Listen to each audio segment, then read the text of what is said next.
The war in and against Iraq continues to divide, certainly Western societies, disaster or necessity. Billions spent and thousands died, and the balance is still being weighed. So have the lessons of hubris been learnt? So, does this mean the end of expeditionary war to restore democracy in far-flung places? Join me, Jan Darash, for How We Got Here. This is one of the most politically controversial conflicts of the 21st century. In the eyes of many, the 2003 Iraq War is regarded as one of the biggest blunders in history, not in the least because it was carried out by the United States and some of its allies, such as the UK, Poland, and Australia, which many of those some people consider guardians of liberty. The war proceeded despite military action not being sanctioned by the United Nations. The official reason for this war? Alleged weapons of mass destruction being held by the regime led by this man, Saddam Hussein, one of the most infamous names of the early century. The goal of the Operation Iraqi Freedom, which involved hundreds of thousands of American and Ally soldiers, led to a coalition victory and Hussein's capture. As the leader of a government with which the United States government was at war, he is now technically an enemy prisoner of war. Iraq's dictator was executed, his regime shattered, yet no weapons of mass destruction have been found in Iraq. Despite the presence of US troops, civil war soon broke out within the country. As the years passed, America's reputation in the region was tarnished. Many saw it as a huge loss of credibility. It was a dream that became a nightmare after a year. Like a dream of a democratic country that became a nightmare of a country that is ripped apart. US troops left Iraq in 2011. The war cost the United States an estimated $3 trillion. Close to 500,000 people lost their lives either due to the conflict itself or its fallout. Even though the war ended more than a decade ago, its murky legacy in the region still lingers.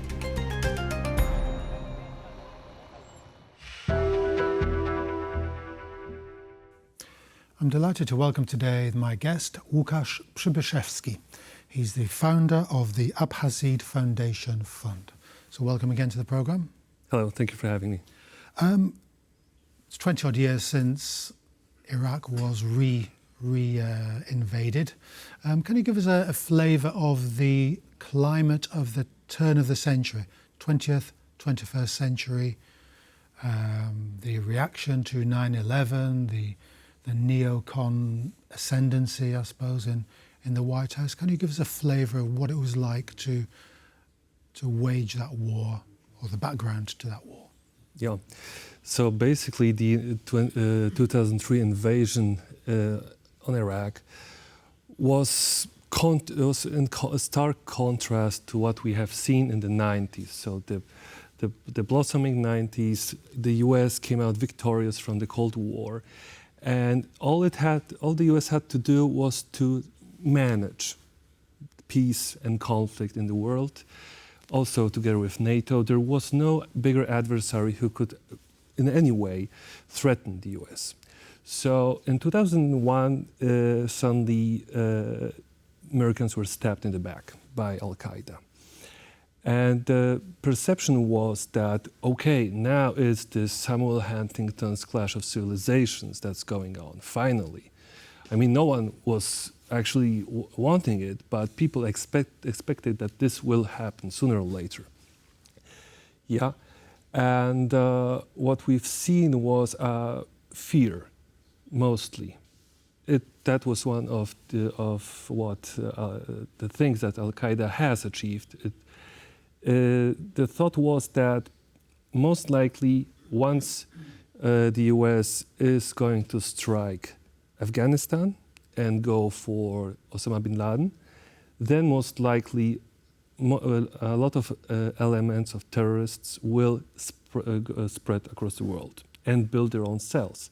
One of such states which could potentially actually harbor those people was Iraq, because Iraq was struck several times during the 90s by the US, not only the US but also the Brits. And so that was a pretty much natural choice. So if Iraq is actually the most unstable potential enemy to the US, which could harbor those people, or perhaps even those terrorists could actually overthrow Saddam. That was also an option. Yeah. Was this a real reality on the ground, or was it like you said, a potential enemy? It could harbor the terrorists. It was a reality on the ground. We have to remember that al-Zarqawi, who was he was persecuted in Iraq, yeah, but he came from Afghanistan. He was a Jordanian, yeah, by nationality. So once he fled, once he actually formed his own cell in 1999 in Afghanistan, he moved later on to Iraq, and he created a foundation from which later on the Islamic State was created, yeah, because al-Baghdadi joined Zarqawi's organization. And that's how we see that in those times, the threat of terrorism was a real menace. So there was substance to the United States' claim about it going to war. Yes, absolutely, because if this idea, they have lost faith in 9/11, yeah? They were stabbed severely, hurtfully. So that was, however tragically this sounds, it was an inspiring moment for many jihadists in the world. So war on terrorism was a real war. It was not just, overthrowing regimes there and around in the world and building nation states. There was just simply no other option than just to rearrange the order in some states, like, for example, Afghanistan or Iraq. And if it would not be, then also Iran would most likely not support the US in some actions in Iraq and in Afghanistan, share intelligence on the Taliban movement and Al-Qaeda. Later on, of course, it all changed, yeah, but that was the beginning. The thing that divided the West was the actual principle of going to the Middle East and reorganizing the Middle Eastern affairs, the ambition that it could do, the West could do it with this huge army. Was there any substance to the weapons of mass destruction claim, again, which seemed to divide Western societies down the middle? Yeah, so at the beginning, there was no doubt about weapons of mass destruction in Iraq. Supposedly, Saddam did concede and gave away all the materials he had.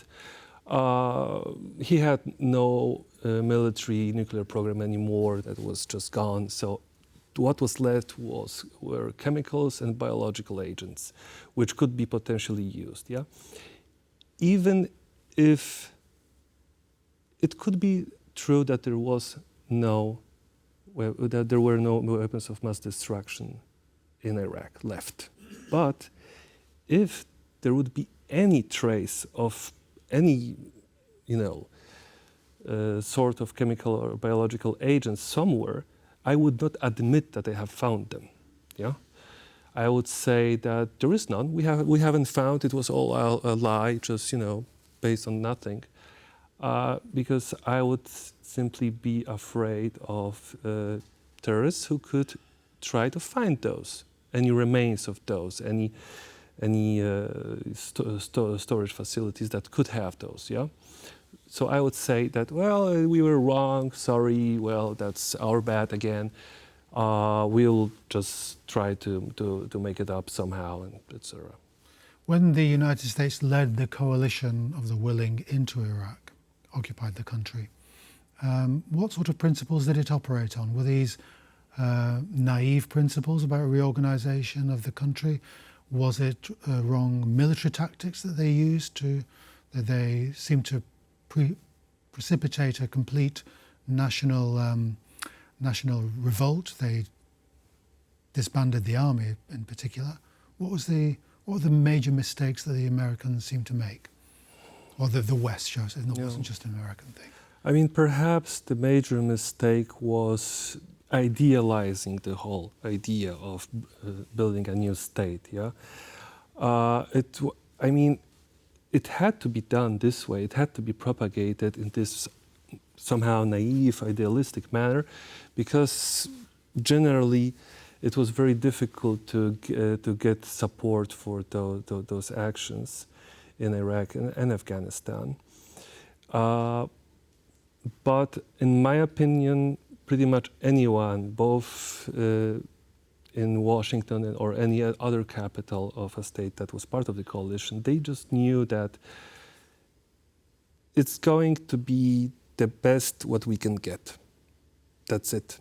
So whatever happened later on, it was most likely pretty much unavoidable. The US chose Dawa as the party which would rule Iraq after the constitution, after the elections, yeah? And that's the party that's still actually ruling Iraq.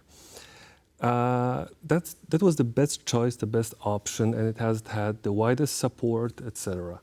But sometimes it's just about people, one single individual, like for example the former Prime Minister Nouri al-Maliki, who disbanded a lot of people from the social security network. And this actually created lots of tensions in Iraq's north and northwest, in the Sunni provinces, yeah? And that was also one of the reasons why those people, they didn't have any means to live anymore, so they had to join the terrorist organizations, including the future Islamic State, yeah? So sometimes it's just about, individuals. Jobs and the basics of life under occupation. After 20-odd years now, with a historian's perspective, what do you make of what's left of Iraq today? Is it a naive question, perhaps? Is it a better country than when we left or when we went in? How do you judge that?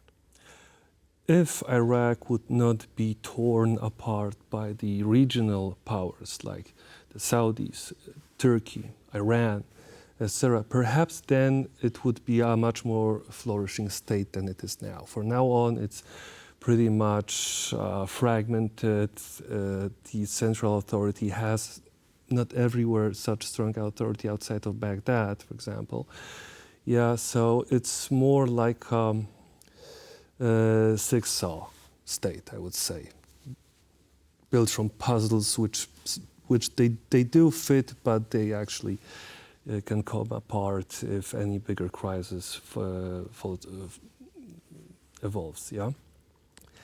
And Iraq's main problem is its population, its demographics. From a security demographic point of view, it's in a dire situation, because till 250, Iraq's population will most likely double. It will be about 80 million people, if I'm correct.